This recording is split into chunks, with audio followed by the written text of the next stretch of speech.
Capacity हमने यहाँ पर बना दी।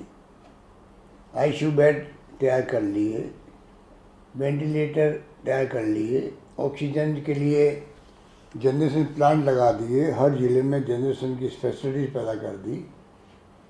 कहने का मतलब आधारभूत ढांचा पूरा तैयार किया। और आप सबके सहयोग से, पूरे प्रदेशवासियों के सहयोग से, उनके आशीर्वाद से, जितने धर्मगुरु थे, एनजीओ थे, एक्टिविस्ट थे, व्यापारी थे, अपने मजदूर संगठनों के लोग थे, कर्मचारी संगठनों के लोग थे, या चाहे राजनीतिक पार्टियों के कार्यकर्ता थे, सब ने मिलकर वो जंग लड़ी थी और हम लोग उसमें जीत गए थे। भीलवाड़ा मॉडल का भी और राजस्थान का भी पूरे देश में नहीं बल्कि देश के बाहर, दुनिया के मुल्कों के अंदर भी प्रचार हुआ कि राजस्थान में बहुत शानदार कोरोना का प्रबंधन हो रहा है। हम लोगों के लिए गर्व करने की बात थी। अचानक जो दूसरी लहर आई है, पिछले 1 महीने से पूरी तरह तबाही मचा दी। 15 अप्रैल की बात करें तो 250 केस आते थे प्रतिदिन। आज 6,500 केस प्रतिदिन आ रहे थे, कभी 7,000 आ रहे हैं। मृत्यु दर 0 हो गई थी। 15 मार्च को प्रतिदिन कोई मृत्यु हो नहीं रही थी उन दिनों के अंदर। आज 33 लोग मर गए हैं, कभी 30, कभी 32, कभी 33 के आंकड़े आए प्रतिदिन के। ये कोरोना भी अलग तरह के मिजाज का है, ये बहुत ही खतरनाक है। ये दूसरी लहर विशेषज्ञ कहते हैं हमेशा बहुत खतरनाक होती है। इस लहर के अंदर एक तो बहुत फास्ट ये फैल रहा है, नंबर 1। नंबर 2, ये बच्चों में भी जा रहा है, युवाओं में भी जा रहा है। जो पहले खाली बुजुर्गों में जाते थे वो संक्रमित होते थे। और नंबर 3, ये कोरोना घातक रूप ले रहा है। इतनी मृत्यु दर तो पूरे साल भर में कभी भी नहीं हुई थी। उस वक्त पूरे साल भर के आंकड़े देखें तो 20 मृत्यु पर डे मैक्सिमम हुई थी कुछ दिनों के लिए पूरे प्रदेश के अंदर। और अब कभी 25, कभी 35, कभी 33 मैंने कहा आपको। तो ये जो स्थिति बनी है, घातक ये है, तेज़ी से फैल ये रहा है, नौजवानों बच्चों तक में जा रहा है। आप टीवी देखते होंगे, किस प्रकार के दृश्य देखने को मिल रहे हैं। शमशान गृह में जगह नहीं है, वेटिंग लिस्ट लगी हुई है, खुले में दाह संस्कार हो रहे हैं, अस्पतालों के बाहर एम्बुलेंसेज के लाइनें लगी हुई है। और जो टीवी बता रहा है पूरे देश का पिक्चर, वो बहुत ही डरावना है। तो आप सोच सकते हो कि अभी तक मुझसे बचे हुए हैं। हमारे पड़ोसी राज्यों में जो स्थिति है, चाहे दिल्ली हो, चाहे पंजाब, हरियाणा, मध्य प्रदेश, यूपी, उस सबसे हम लोग बहुत बेहतर स्थिति के अंदर है। महाराष्ट्र की तो आप देख रहे हो कि बहुत ही हालात खराब हो चुके हैं। वहाँ तो 50,000 से अधिक प्रतिदिन वहाँ पर संक्रमित लोग आ रहे हैं, मर रहे हैं काफ़ी बड़ी संख्या के अंदर। ये डरावना जो दृश्य बना देश के अंदर, दुनिया के मुल्कों में भी जहाँ जहाँ दूसरी लहर आई थी वहाँ बहुत ख़तरनाक मामले हुए थे। यूके के अंदर तो उन्होंने बहुत कड़ा लॉकडाउन लगा दिया, 4 महीने लगातार। और दूसरी तरफ वैक्सीन बहुत भयंकर संख्या में लगाई, वहाँ पर सबको वैक्सीन लगाई।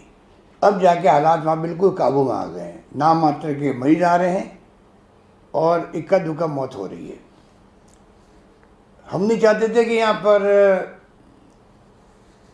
वीकेंड का लॉकडाउन लगाएं या कर्फ्यू लगाएं,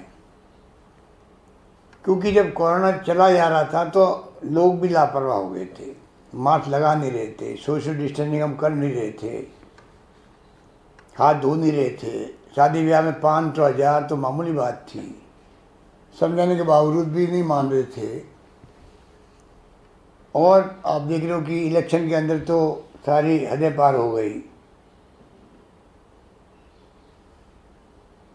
जुडिशरी में भी इलेक्शन अलाउ कर दिए, मना करने के बावजूद भी हमने मना किया था, तो हमारी बात नहीं सुनी गई। उनका अपना फैसला है। इलेक्शन कमीशन को अपनी ड्यूटी अदा करनी थी, वो भी इलेक्शन कराने लग गए। और हम लोगों ने भी गलतियाँ करी। जिस प्रकार से बिहार के चुनाव शुरू हुए थे, लाखों की रैलियाँ हो रही थी। अब 5 राज्यों में चुनाव हो रहे हैं, आप देख लिया क्या क्या हो रहा है। बाई इलेक्शन हुए राजस्थान में, तभी रैली हो रही थी। कुछ हद तक तो हम भी जिम्मेदार हैं। तो सवाल ये कि हमें जनता और आम जनता की उनको आजीविका भी मिले और उनकी जान नहीं जाए। उनकी जान की रक्षा करना हमारा कर्तव्य है।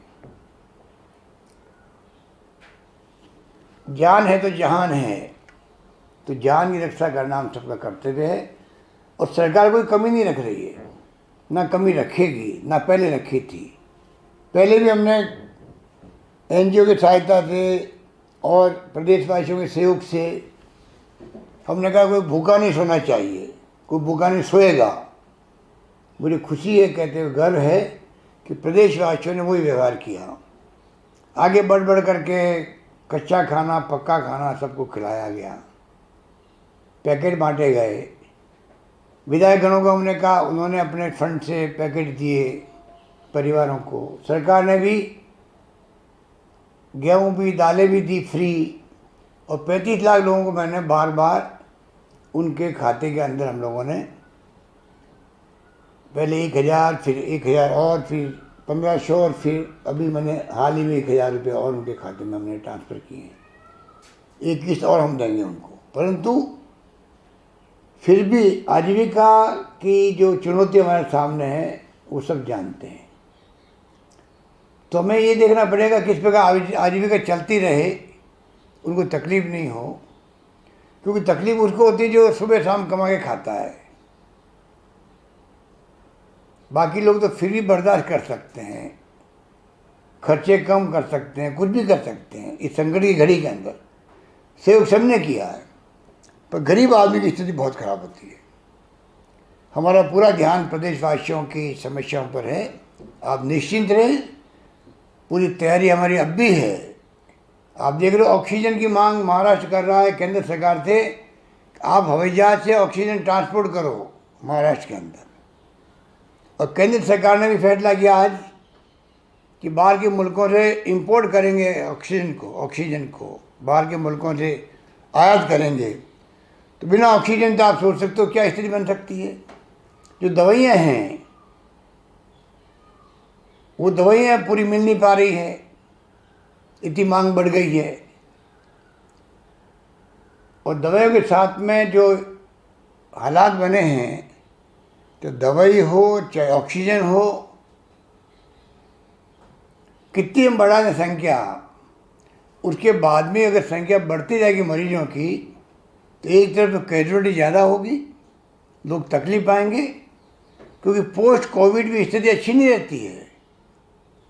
कोविड ठीक होने के बाद में भी काफ़ी महीनों तक तकलीफ रहती है व्यक्ति को, सांस लेने में के अंदर भी, चलने के अंदर भी कई तरह की प्रॉब्लम रहती है। तो ये कोरोना हो ही क्यों, बचावी उपाय है, ये दिमाग में रखें हम सब लोग। और किसी विशेषज्ञ ने कहा है कि कोरोना की लड़ाई जो है, महामारी की लड़ाई अस्पतालों में नहीं लड़ी जाती है, ये मैदान में लड़ी जाती है। उसके मायने हैं मैदान में, घरों में हम सब जो है किस प्रकार से जो प्रोटोकॉल है कोरोना का बचाव का, किस प्रकार से हम लोग मास्क लगाएं, किस प्रकार से हम लोग हाथ को बार बार धोएं, किस प्रकार सोशल डिस्टेंसिंग रखें। इलाज है ये, वैक्सीन की तरह ये प्रभावशाली होता है मास्क लगाना। वैक्सीन की कुछ कमी हो गई केंद्र में, वो भेज नहीं रहे राज्यों को। हमारे लिए बहुत बड़ी चिंता का विषय है। हम संपर्क में हैं केंद्र सरकार के, उम्मीद करते हैं कि वैक्सीन आती जाएगी, हम लगाते रहेंगे। वैक्सीन लगने के बाद में कम से कम ज़िंदगी जाने का खतरा ख़त्म हो जाता है। हर व्यक्ति को वैक्सीन लगानी है। मैंने भी पहली डोज दूसरी डोज लगा ली है, आप सबको लगानी है। सरकार पूरी व्यवस्था करने में लगी हुई है, चाहे वो इलाज हो, चाहे वो वैक्सीन हो, चाहे सोशल सिक्योरिटी के माध्यम से हम क्या कर सकते हैं, कैसे हम लोग सब मिलकर के मैं तो आह्वान करना चाहूँगा प्रदेशवासियों को, सभी तबकों को, सभी वर्गों को, सभी संगठनों को। पिछली बार 12 महीने 11 महीने आप लोगों ने जो साथ दिया, जिस रूप में एक दूसरे के काम आए, आप लोग इमदाद करी, उसके कारण से राजस्थान कामयाब हुआ कोरोना की जंग को जीतने के अंदर। अब भी जंग जीतेंगे हम लोग, मुझे पूरा यकीन है। आप सब कॉन्फिडेंस बना रहे, हौसला बुलंद रखें, सरकार आपके साथ खड़ी मिलेगी। सारी व्यवस्था हमने करी है, आने वाले वक्त में और हम करेंगे। पूरी तरह हम लोग लगातार गांव के सरपंच पंच तक संपर्क में रहना चाहते हैं।